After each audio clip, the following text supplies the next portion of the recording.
Todo lápis de cor começa assim, como um pó brilhante de pigmento. Mas a fórmula secreta que transforma esses pigmentos em núcleos coloridos é o que distingue o lápis profissional do lápis escolar.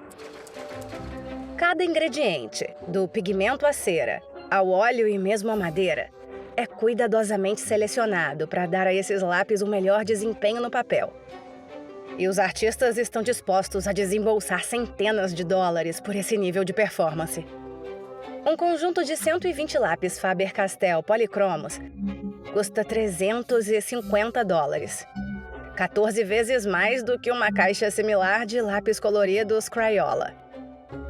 E há marcas que cobram mais de $550 pelo conjunto. Mas os profissionais dizem que, comparados a alternativas econômicas, como o Crayola, a diferença de qualidade é gritante. O resultado é gisento e ceroso quando comparado com este aqui, que produz muito mais camadas. Fazer lápis coloridos de alta qualidade envolve mais ciência do que arte. Mas como os químicos e engenheiros os aperfeiçoaram? E por que são tão caros?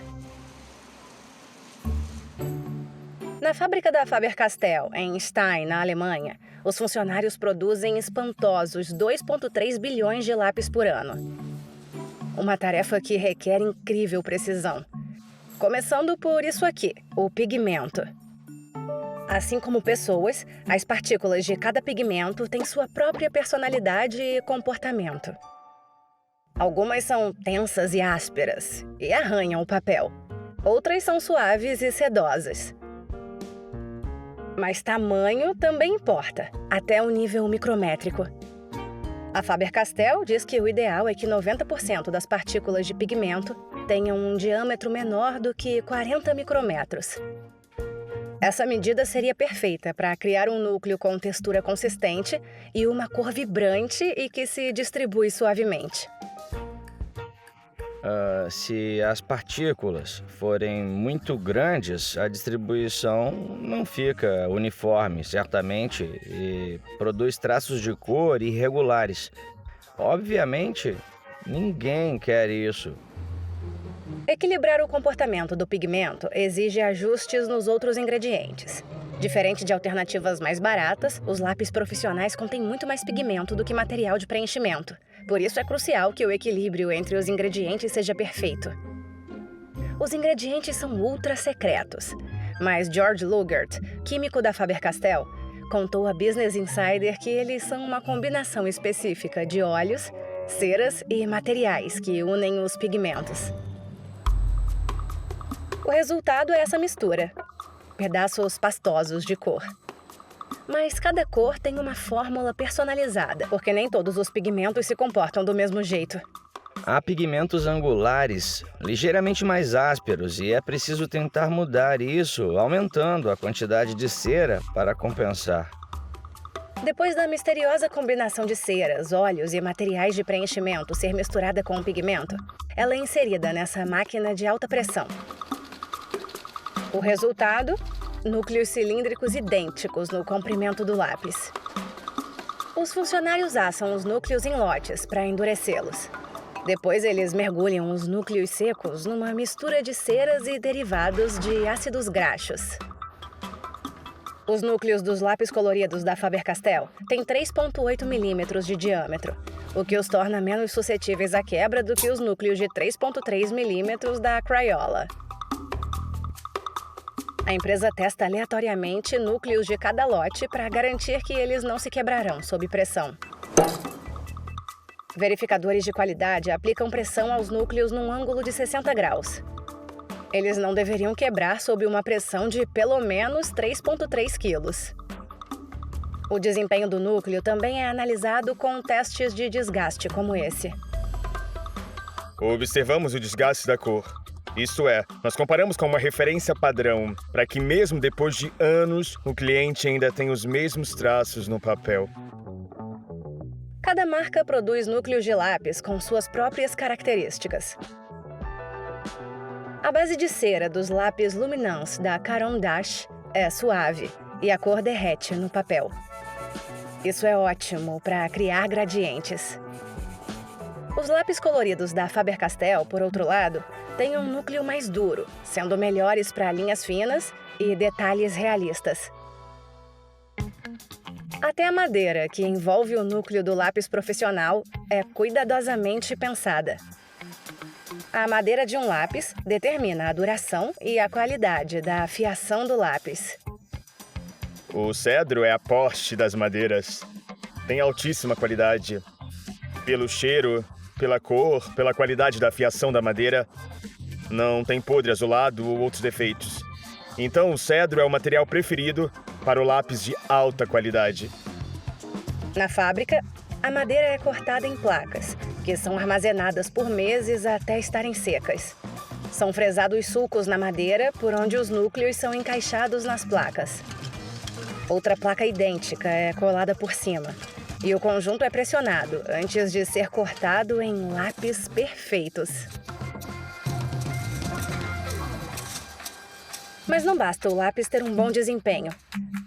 A aparência e a sensação de luxo também contam. Os funcionários misturam tintas para obter a cor exata do núcleo e assim criar um verniz para o exterior dos lápis. Outra máquina reveste cada lápis com esse verniz. Os lápis então são timbrados com a marca da empresa e as tampas são mergulhadas mais uma vez, arredondando a parte superior do lápis. Em cada parte do processo, os lápis são checados em busca de falhas visuais, como verniz irregular e lascas, e os defeituosos são removidos.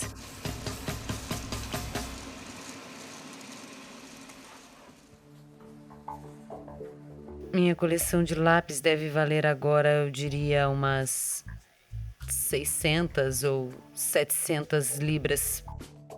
Essa é Bethany Vare, e ela entende uma coisinha ou outra sobre lápis de cor. Ela tem uns 400 de alta qualidade, que ela usa para criar retratos realistas de animais que são vendidos por até $6.500. E cada marca, cada tipo de lápis, trabalha e complementa um ou outro muito bem. Tenho tendência a usar mais o Lumiance da Caran d'Ache, por ele ter base de cera, que dá uma sensação suave, cremosa e encantadora à superfície. E por cima eu posso usar o Policromos. Dá para afiá-lo bem fino, o que é ótimo para detalhes. As expectativas de Bethany quanto à facilidade de mescla dessas marcas caras são altas. Uma boa mescla no mundo dos lápis coloridos significa que o artista pode sobrepor uma cor sobre a outra direto no papel, criando gradientes sem linhas duras. A transição de cores deve ser suave. Enquanto outros artistas preferem solventes e ferramentas para mesclar cores, Bethany prefere criar um efeito de mescla por meio de sobreposição de cores. Sobrepor e criar as mudanças sutis, especialmente num quadro equestre, leva em consideração os traços da cara do cavalo. Não há linhas ríspidas. A única maneira de fazer isso é criar muito pigmento no papel. Isso é feito sobrepondo camadas. Ela diz que não consegue o mesmo efeito com lápis de cor baratos. Esses são lápis de cor crayola, que eu acho que a gente usava na escola. E, obviamente, eu acho que dá para comprar isso no supermercado ou em qualquer papelaria. Ela exemplifica a diferença com essas amostras. Primeiro, o Crayola. De cara, eu vejo que eles são bastante gizentos. Enquanto eu estou aqui riscando, eu percebo que preciso fazer muita força e muitas camadas para que isso depois fique misturável. Camadas demais podem criar uma espécie de brilho ceroso, que a Bethany não quer. Uma hora, depois de pressionar bastante, não vai dar mais para aplicar camadas de lápis por cima. E já está ficando um pouco escorregadio embaixo da mão por eu ter acrescentado várias camadas. Camadas cerosas e escorregadias limitam o nível de gradação que a Bethany pode conseguir. Com lápis caros, ela simplesmente não tem esse problema. E mesmo fazendo desse jeito, ainda dá para aplicar mais camadas. E se eu aplico um pouco de preto aqui, onde você vê que está bem arranhado, Usando a mesma pressão suave, a mesclagem é ótima, sobre seja o que for que estiver por baixo. O trabalho da Bethany com retratos de animais costuma exigir que ela mescle várias intensidades do mesmo tom, como variações de marrom no pelo do cavalo ou do cachorro. Em comparação a marcas baratas, os fabricantes de lápis profissionais oferecem uma variedade muito maior de tons. Quando temos tantas possibilidades de escolha de cores, fica mais fácil alternar entre cores e conseguir muitas variações sutis de tons. Enquanto que muitos lápis baratos só oferecem cores básicas padrão, talvez você consiga alguns tons diferentes de vermelho, mas são todos vibrantes. Não tem as cores neutras que esses lápis aqui oferecem. Mas, para artistas e clientes, todo esse esforço dos fabricantes de lápis é inútil se o trabalho não resistir ao teste do tempo. Eu preciso, especialmente quando faço para venda e quero vender para o público e cobrar pelo meu trabalho, eu preciso ter certeza que esse trabalho vai durar por muitos anos sem descolorir, sem desbotar. Vai permanecer tão vibrante quanto no dia que foi desenhado, no dia que o retrato foi terminado. Dá pra ver como ficou colorido e eu realmente fiz com a intenção de mostrar essa peça, por causa de toda a mesclagem de cores. E você vai ver em 5 anos como as cores ainda vão vibrar. Então, obviamente, tem que usar lápis cinza profissional. Mesmo ficando o tempo todo no sol, isso não desbotaria nada. Olha aí, o seu retrato. A longevidade de uma cor é conhecida como solidez à luz. A Faber-Castell usa uma classificação por estrelas, em que 3 estrelas significam que a cor será preservada com pouco ou nenhum desbotamento por 100 anos em condições de museu. Quase todos os lápis coloridos que a empresa oferece na linha profissional são 3 estrelas. Cada cor recebe uma classificação após um teste específico de solidez à luz. Aqui vemos uma máquina de teste CPS com uma lâmpada de xenon. Para verificar o desbotamento, algumas cores do artista serão expostas à luz e outras não. O teste requer uma exposição de 100 horas. Aqui nós estamos vendo um teste de solidez à luz, em que as cores foram aplicadas e então expostas à luz. E dá para ver que algumas cores mudaram e estão mais pálidas.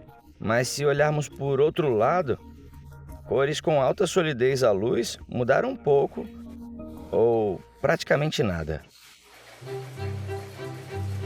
A Faber-Castell diz que o aperfeiçoamento da textura, durabilidade e solidez à luz da linha Polychromos custa 5 vezes mais do que produzir lápis escolares. Toda essa pesquisa e desenvolvimento se traduz numa faixa de preço maior, mas, de acordo com a Faber-Castell, o esforço extra compensa. Quando se usa lápis de alta qualidade, o sol é mais bonito e amarelo, a grama mais verde e o céu mais azul. Ou seja, o artista alcança a sensação de realização. A Bethany valoriza essa atenção ao detalhe porque é o que permite a ela criar os retratos realistas que sustentam o seu negócio. É por isso que ela nunca vai voltar às alternativas baratas. Tipo, se você for fazer o que eu faço e comprar alguns lápis para começar, aí é claro que dá para baratear com um lápis barato. Entretanto, à medida que a minha coleção cresce e eu ganho confiança na técnica, obviamente é natural que eu expanda a coleção de lápis, que agora, como eu disse, vale algumas centenas. Para mim e para o trabalho que eu crio agora, eu não conseguiria ficar sem a minha coleção inteira.